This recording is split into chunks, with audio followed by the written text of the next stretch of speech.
A lot of conversation there with Severin Caban there of Societe Generale about the need for a level playing field on regulation between the US and Europe. Basel and other international bodies have been trying to move towards that for some time. Is that under threat now with Trump in the White House? Well, it's great to be here with you, Anna. Thank you for having me.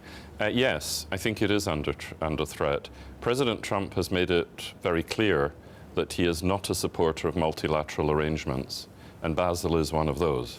And he's, in terms of trade, very attached to bilateral deals where he can negotiate something he sees as America first.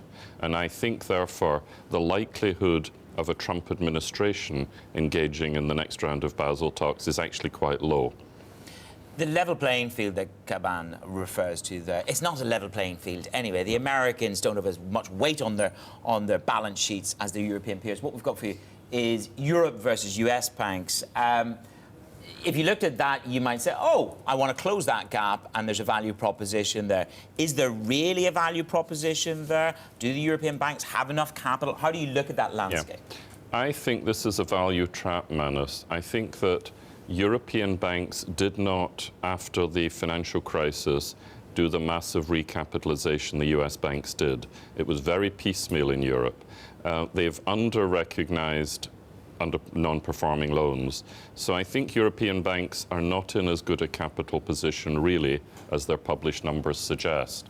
And for that reason, I think they will continue to slow the creation of credit in Europe, which is a problem for the European economy. So I see the weakness of the banking system, particularly in Italy and Germany. The French are probably in a better position than the Italians and the Germans as one of the issues. The other issue is the one you refer to about the asymmetry of regulation. With the Trump administration pushing to repeal DoddFrank, that has been one of their priorities from the start. And with Europe, if anything, tightening regulation, I think you will see a lot of a regulatory arbitrage over the next year or two.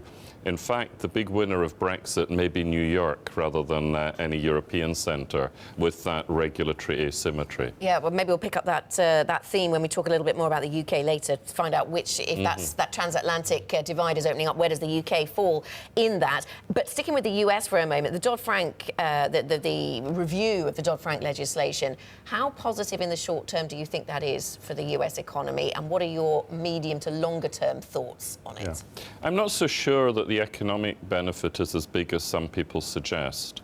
I don't think it's really been true that healthy US businesses have failed to get loans. It's certainly been true at the margin that businesses who might just about justify a loan have been under scrutiny, and maybe a repeal of Dodd-Frank will make it marginally easier. But I think that the economic impact of a repeal of Dodd-Frank is not all that large. The big impact is on the banks. You know, think about a bank like, I don't know, Goldman Sachs or JP Morgan. Before the crisis, their aspiration was 20% ROE. Since the crisis and since Dodd-Frank, they think 9 is quite good. Well, repeal of Dodd-Frank probably gets them up in the teens again. And that's why that price to book may stay above 1 for the US banks. That's a good or a bad thing, Jim? Well, it's a good thing for the banks because they'll be able to make more money. It may be a bad thing long-term for the financial system if they over-leverage in order to get those high ROEs. That could be the seeds of a crisis in the longer term.